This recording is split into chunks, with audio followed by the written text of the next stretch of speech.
तो एक तरफ नुपुर शर्मा को लेकर सुप्रीम कोर्ट का बहुत ही सख्त संदेश, तो दूसरी तरफ नुपुर शर्मा के समर्थन की सजा भुगत रहा है कन्हैया लाल का परिवार। उदयपुर में कट्टरपंथियों ने नुपुर शर्मा के बयान के समर्थन की वजह से कन्हैया लाल की गला काटकर हत्या कर दी गई थी। बड़ी बहस इस देश में छिड़ी, लेकिन कट्टरपंथियों के निशाने पर सोचिए सिर्फ कन्हैया नहीं है, कई और लोग भी थे, यानी आप कह सकते हैं उन लोगों की जान भी फिलहाल खतरे में है।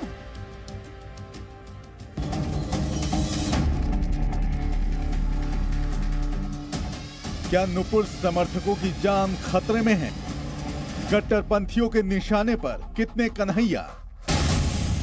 पैगंबर पर नुपुर शर्मा के विवादित बयान के बाद मचा घमासान थमने का नाम नहीं ले रहा। कट्टरपंथियों के निशाने पर नुपुर शर्मा से ज्यादा उनके समर्थक हैं और इस बात का सबसे बड़ा सबूत है उदयपुर में कन्हैया लाल का कत्ल। 28 जून को उदयपुर में कन्हैया लाल की गला काटकर हत्या कर दी गई। इस बार कट्टरपंथी हमला करके छिपे नहीं, उन्होंने बकायदा वीडियो बनाया, धमकी दी कि नबी की शान में गुस्ताखी किसी कीमत पर बर्दाश्त नहीं होगी, बाकी लोग भी सुधर जाएं, नहीं तो अंजाम अलग नहीं होगा। लेकिन आपको ये जानकर हैरानी होगी कि इन कट्टरपंथियों के निशाने पर सिर्फ कन्हैया लाल नहीं थे, कई और लोग थे। ऐसे लोग जो नुपुर शर्मा के समर्थक थे। पुलिस की जांच में पता चला है कि उदयपुर का एक कारोबारी भी कट्टरपंथियों के निशाने पर था। जानकारी के मुताबिक इस कारोबारी ने भी नुपुर शर्मा के समर्थन में एक पोस्ट शेयर की थी, जिसके बाद से ही उन्हें धमकियां मिल रही थी। यही नहीं, उनकी दुकान की भी रेकी किए जाने की बात कही जा रही है। उदयपुर में कन्हैया लाल की हत्या से पहले एक और कारोबारी के दुकान की रेकी कुछ लोगों ने की थी। 16 जून को यह रेकी उदयपुर में कारोबारी हैं उनके दुकान पर की थी। उन्होंने भी नुपुर शर्मा की पोस्ट को शेयर कर दिया था।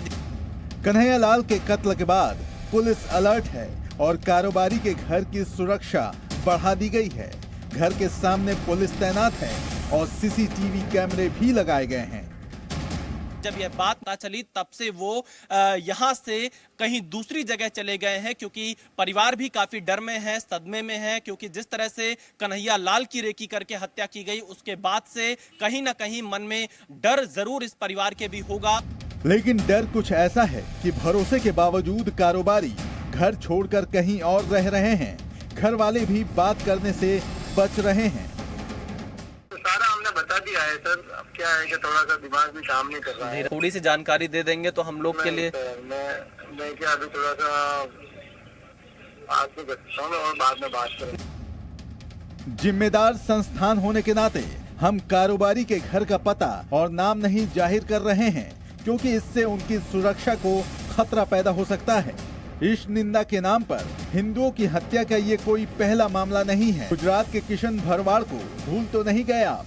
इसी साल 6 जनवरी को किशन ने फेसबुक पर एक विवादित पोस्ट डाली थी। बताया गया कि इस पोस्ट से वर्ग विशेष के लोगों की धार्मिक भावनाएं आहत हुई, जिसके बाद किशन के खिलाफ पुलिस में भी शिकायत दर्ज करवाई गई। हालांकि बाद में पुलिस के बीच मामला शांत हो गया था, लेकिन 20 दिन बाद 25 जनवरी को बाइक सवार 2 कट्टरपंथियों ने किशन की गोली मारकर हत्या कर दी। पुलिस की जांच में सामने आया कि किशन की पोस्ट से हमलावरों की धार्मिक भावनाएं आहत हो गई थी और धर्म के इस अपमान का बदला लेने के लिए उन्होंने किशन को मौत के घाट उतार दिया।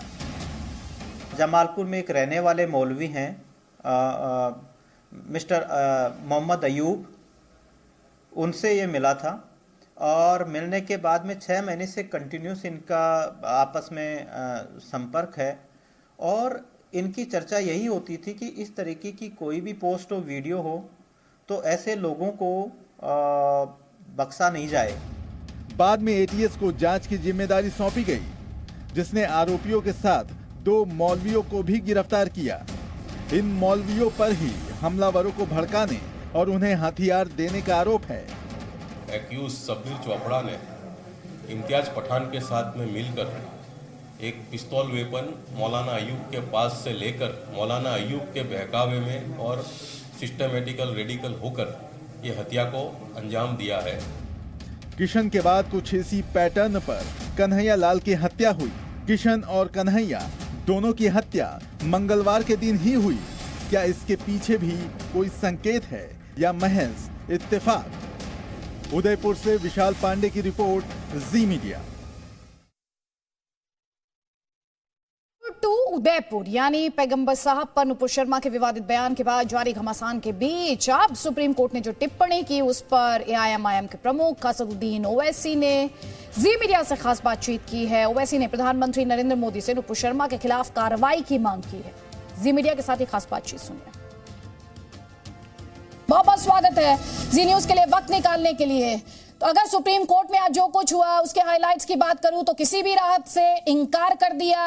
देश की सर्वोच्च अदालत ने तल्ख टिप्पणी की, यहां तक कहा जो उदयपुर में हुआ उसके लिए नुपुर शर्मा जिम्मेवार हैं, उनकी जिम्मेदारी तय की, लोगों की भावनाओं को भड़काने की बात कही। आपका रिएक्शन? मैं देश के प्रधानमंत्री से अपील करता हूं, डिमांड करता हूं कि वो नुपुर शर्मा को ना बचाएं, कानून को अपना काम करने दें। दिल्ली पुलिस को वो कमजोर और मजबूर दिखा रहे हैं। आज जो सुप्रीम कोर्ट के ऑनरेबल जज साहब ने कहा, मैं देश के प्रधानमंत्री से डिमांड करता हूं, नुपुर शर्मा को आपने सस्पेंड किया, वो पनिशमेंट नहीं है। नुपुर शर्मा भाजपा की एनईसी की मेंबर है। कल हैदराबाद में एनईसी में क्या उनको दावत दी गई आने के लिए? क्या वो डिस्कस करेंगी अपनी बातों को? तो देश के प्रधानमंत्री से हम अपील कर रहे हैं कि क्योंकि दिल्ली का law and order union government में आता है, इसलिए नुपुर शर्मा को गिरफ्तार होना चाहिए और कानून के मुताबिक उन पर एक्शन लिया जाना चाहिए। आप कह रहे हैं कानून के मुताबिक उन पर एक्शन लिया जाना चाहिए। तो जिस बात को लेकर वो सुप्रीम कोर्ट गई, उन्होंने कहा जो अलग अलग राज्यों में मेरे खिलाफ एफआईआर है दिल्ली ट्रांसफर कर दी जाए। तो आपने कहा प्रधानमंत्री को ये करना चाहिए, वो करना चाहिए। मैं आपसे ये कह रही हूं, जब अलग अलग राज्यों में एफआईआर है, आप खुद बैरिस्टर है, एक्शन लेने का काम तो पुलिस का है ना सर? तो मैडम आप तो पुलिस को अरेस्ट नहीं करने दे रहे ना। जब अरेस्ट हो जाएंगे आप तो पूरे एफआईआर, जब ट्रायल शुरू होगा वो पूरे एफआईआर एक जगह पे आ जाएंगे। आप तो अरेस्ट ही नहीं करने दे रहे। देखिए मिसाल देता हूं आपको, 2018 का जुबैर का ट्वीट, 2021 का ट्विटर हैंडल जो आज कंप्लेन करता है, जो गायब हो गया, आज जुबैर को गिरफ्तार कर लिया। भाई नुपुर शर्मा क्या आसमान से आई है क्या? पकड़िए ना, गिरफ्तार, कानून को अपना काम करने दीजिए। आप नहीं करने दे रहे। अच्छा, और एक बात सुनिए, कल गुड़गांव में आरएसएस बैक्ड ऑर्गेनाइजेशन ने प्रॉफेट मोहम्मद सल्लल्लाहु अलैहि वसल्लम के बारे में प्रोसेशन निकाला पुलिस परमिशन से, और पुलिस के सामने अनाप शनाप बका प्रॉफेट मोहम्मद के बारे में। मैं आपको वीडियो भिजाता हूं आपके व्हाट्सएप के नंबर पर, देख लीजिए आप। क्या हो रहा है मैडम? ये पुलिस की मौजूदगी में गाली दी जाती है। क्यों हो रहा है मैडम ये? आप क्यों इजाजत दे रहे हैं? पुलिस, गुड़गांव की पुलिस अरेस्ट नहीं करेगी उनको? उनका घर को नोटिस तोड़ना छोड़िए, उनको तो सामने ठहर के गाली दे रहे हैं, अनाप शनाप प्रॉफेट मोहम्मद को गाली दे रहे हैं। आप वीडियो भेजने की बात कर रहे हैं असदुद्दीन ओवैसी जी। सबसे पहले तो आपने कहा नुपुर शर्मा को बचाया जा रहा है। मैं आपसे समझती हूं नुपुर शर्मा को कौन, आपने प्रधानमंत्री का नाम लिया अभी थोड़ी देर पहले, लेकिन फिर भी दर्शकों को और क्लैरिटी मिलेगी जिन्होंने ये ब्रॉडकास्ट ज्वाइन किया और इस वक्त आपको जी न्यूज पर सुन रहे हो और समझने की कोशिश कर रहे हैं कौन बचा रहा है नुपुर शर्मा को। और फिर मेरा सवाल वही है, अलग अलग राज्यों में एफआईआर, हर जगह तो बीजेपी की सरकार है नहीं, महाराष्ट्र में भी थी एफआईआर, वेस्ट बंगाल में भी एफआईआर, यहाँ ये तो नॉन बीजेपी शासित राज्य हैं, तो वहां की पुलिस की जवाबदेही है, राज्य सरकार के अंडर में पुलिस आती है, तो वहां की पार्टियों की अकाउंटेबिलिटी उसमें क्यों नहीं फिक्स करते आप? मैडम आप तो दिल्ली में नुपुर शर्मा को छुपा दिए है ना। नुपुर शर्मा के वेयरअबाउट्स किसी को मालूम ही नहीं है। महाराष्ट्र की पुलिस गई थी 41 सीआरपीसी नोटिस देने, वो गायब है ही नहीं ना कहीं भी। वो आपकी पार्टी की नेशनल स्पोक्स पर्सन है, एनईसी की मेंबर है, दिल्ली का लॉ एंड ऑर्डर देश के यूनियन गवर्नमेंट के मातहत आता है। आप ही तो बचा के रख रहे हैं। देश के प्रधानमंत्री से हम प्लीज डिमांड और अपील कर रहे हैं कि सर आप समझिए इस बात को, आप जो कर रहे हैं गलत है। आप देश के 20 करोड़ मुसलमानों के 130 करोड़ जनता के प्रधानमंत्री हैं। आप मेरे प्रधानमंत्री हैं, हम आपके आइडियोलॉजिकली खिलाफ थे और रहेंगे जिंदगी भर। मगर आप एक नुपुर शर्मा आपके लिए इतनी महबूब क्यों है कि हम आपके लिए महबूब नहीं है? नहीं, लेकिन आप जब ये आरोप लगाते हैं सर, देखिए पुलिस का काम अरेस्ट करना, प्रधानमंत्री तो जाकर अरेस्ट करते नहीं है, होम मिनिस्टर तो जाकर अरेस्ट करते नहीं है। मैडम एक मिनट, आज आपने सुप्रीम कोर्ट के ऑब्जर्वेशंस का जिक्र किया। ऑनरेबल जज साहब ने यह नहीं कहा कि नुपुर शर्मा के कंप्लेन पर किसी को अरेस्ट कर दिया गया, नहीं कहा उन्होंने। ये दिल्ली पुलिस के बारे में नहीं कहा उन्होंने। अब मैडम देखिए, दिल्ली पुलिस की क्रेडिबिलिटी, उनकी छवि उसमें बहुत मुतासिर हो रही है। कभी पुलिस की क्रेडिबिलिटी, उनका इकबाल कम नहीं होना चाहिए। मगर इस मामले में तो बिल्कुल उनका इकबाल कम हो गया। वो कंप्लीट बायस्ड हैं, कंप्लीट बायस्ड हैं। अभी आपने कहा कि जो उदयपुर में हुआ उसकी आलोचना की जानी चाहिए, लेकिन फिर आपने जिस तरह से उसी सेंटेंस में आगे जाकर गुड़गांव का जिक्र कर दिया। सर, पहला सवाल तो मेरा उस सिलसिले में आपसे ये होगा, कंप्लेंट क्यों नहीं फाइल करते आप? आप कह रहे हैं एक्शन नहीं हुआ, आपसे बेहतर आवाज कौन होगी? एक मिनट मैडम, ट्विटर पर इलेक्ट्रॉनिकली गुड़गांव, सुनिए मैं कंप्लीट कर रही, गुड़गांव पुलिस को कंप्लेंट जा चुकी है। क्या गुड़गांव पुलिस जीटीवी नहीं देख रही है? अगर जीटीवी देख रही है तो पूछिए उनसे बुलाकर। आपके मेरी गुजारिश आपसे रिक्वेस्ट है कि करस्पॉन्डेंट को बुलाकर पूछिए कि आप के लिए जुलूस निकला नहीं निकला, क्या उस प्रोसेशन में प्रॉफेट मोहम्मद सल्लल्लाहु अलैहि वसल्लम के बारे में अनाप शनाप बका गया नहीं बका गया। देखिए, प्रॉफेट मोहम्मद सल्लल्लाहु अलैहि वसल्लम के बारे में आप बक रहे हैं, वो आसमान है, आसमान पर कोई थूकेगा तो थूक उन पर गिरेगा, मगर कानून का वायलेशन नहीं हो रहा है। यहां पर पुलिस की मौजूदगी में आप ये सब बातें करते हैं, क्या मैसेज दे रहे हैं बताइए मैडम आप? नुपुर शर्मा और उदयपुर, ये दोनों मामले आपके सामने हैं। ये समाधान क्या है? रेडिकलाइजेशन। आपने खुद रेडिकलाइजेशन की बात की, क्या उसे खाद पानी हिंदू मुस्लिम की सियासत नहीं देती है? मैडम, वो रेडिकलाइजेशन इसलिए हो रहा है क्योंकि जो लोग सत्ता में हैं वो आंख बंद कर लेते हैं। अगर आप मेरी बात सुनिए, जो उदयपुर में हुआ, अगर राजस्थान की पुलिस चौकस होती तो आज कन्हैया लाल जिंदा रहते। उनको थ्रेट दिया गया, उन्होंने कंप्लेन दिया, आप तो पकड़ना चाहिए था उन लोगों को। हैदराबाद में नुपुर शर्मा को जान से मारने की धमकी दी गई थी। तेलंगाना के चीफ मिनिस्टर के चंद्रशेखर राव की सरकार ने उस शख्स को पकड़ा, अटेम्प्ट टू मर्डर और थ्रेटनिंग का केस लगाकर जेल को भिजाया, जेल में सड़ना पड़ा उसको, सबक सिखा दिया गया उसको। अब आप दूसरा रेगुलेशन ये है कि धर्म संसद होता है, आप पकड़ते नहीं, सुप्रीम कोर्ट जाते तब पकड़ते हैं। मैं आपसे सोल्यूशन की बात करूंगी, मुझे पता है आपको जाना है। मैं आपसे ये कह रही हूं, जो एलिमेंट्स रेडिकलाइज हो रहे हैं और आप अपनी कम्युनिटी के लिए एक बुलंद आवाज है, आज आप आएंगे, आप कहेंगे कि रेडिकलाइजेशन नहीं होना चाहिए, रूल ऑफ लॉ जिसका जिक्र आप अभी नुपुर शर्मा के लिए कर रहे थे, आप कहेंगे कि इस देश में रूल ऑफ लॉ है, उस पर यकीन कीजिए और इसे छोड़िए ये रेडिकलाइजेशन का रास्ता। आप क्या कहेंगे उनसे? एक काम कर लेते हैं, देश के प्रधानमंत्री को हिंदुओं के रेडिकलाइजेशन के बारे में और ओवैसी को मुस्लिम रेडिकलाइजेशन के बारे में एक मीटिंग बुला लो, बोलिए, चलिए हम बैठ के बात करते हैं, कंडेम करते हैं उसको। कोई कम्युनिटी रेडिकलाइज देनी चाहिए, चाहे किसी समुदाय के हो। रेडिकलाइज होंगे तो देश को खतरा है, किसी समुदाय के लोग होंगे, देश के रूल ऑफ लॉ को खतरा है, देश की सिक्योरिटी को खतरा है, चाहे किसी और रेडिकलाइजेशन सिर्फ मुसलमानों में नहीं हो रहा है। आप समझिए हमारी बात को। मैं आपके प्रोग्राम में, आपने मुझे आपके कॉन्क्लेव में बुलाया था, मैंने आपसे कहा था कि जेनोसाइड की राह पर इस देश जा रहा है, आप यकीन नहीं किए मुझे। मैं आपसे कह रहा था, ये भी कहा था कि हाँ मुझे नहीं लगता कि ऐसा हो रहा है इस देश में, ऐसा होना चाहिए। मैडम, नहीं मैं होना ये कह रही हूँ, आपने बहुत अच्छी बात की ओवैसी साहब, बहुत अच्छी आपने बात की है। मैं कह रही हूँ रेडिकलाइजेशन, आपने कहा कि इस देश में लोगों को समझना होगा। मैं कह रही हूँ रेडिकलाइजेशन किसी भी साइड हो गलत है, मैं एक भारतीय होने के नाते सोचती हूँ।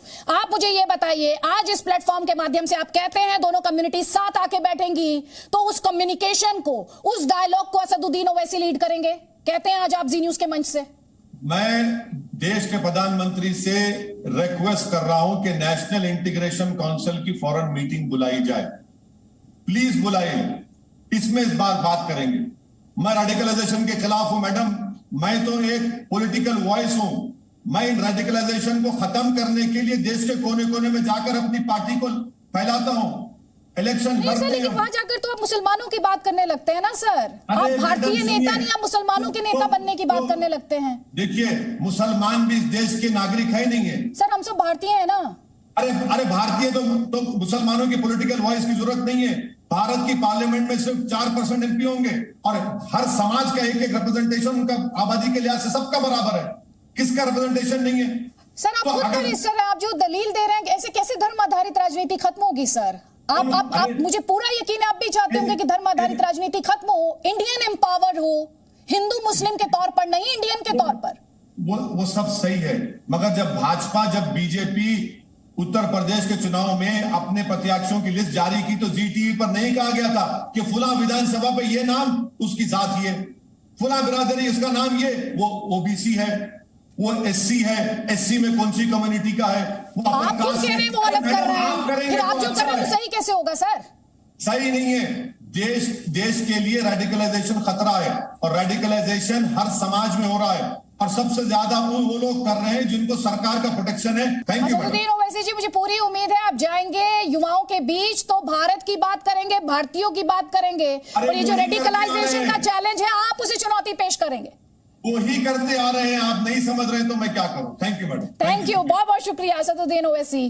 कन्हैया लाल की हत्या हुए 3 दिन बीत चुके हैं। शुरुआती तफ्तीश में हमलावरों की जिहादी सोच का पता चला और इसका सबसे बड़ा संकेत है हमलावरों की बाइक का नंबर। हत्याकांड में जिस बाइक का इस्तेमाल हुआ उसका नंबर 2611 है।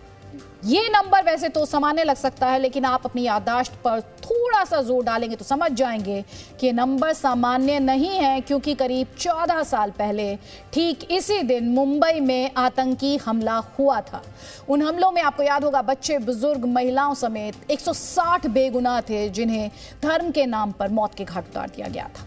हो सकता है इसमें आपको कोई इत्तेफाक नजर आ रहा हो, लेकिन सच्चाई यह भी है कि रियाज ने बाइक तो किश्तों में ली, लेकिन ये नंबर लेने के लिए उसने आरटीओ को 5000 रुपए की फीस एक्स्ट्रा दी थी। तो देशहित में हम आपको दिखाएंगे कन्हैया के मर्डर का ये 2611 कनेक्शन क्या है।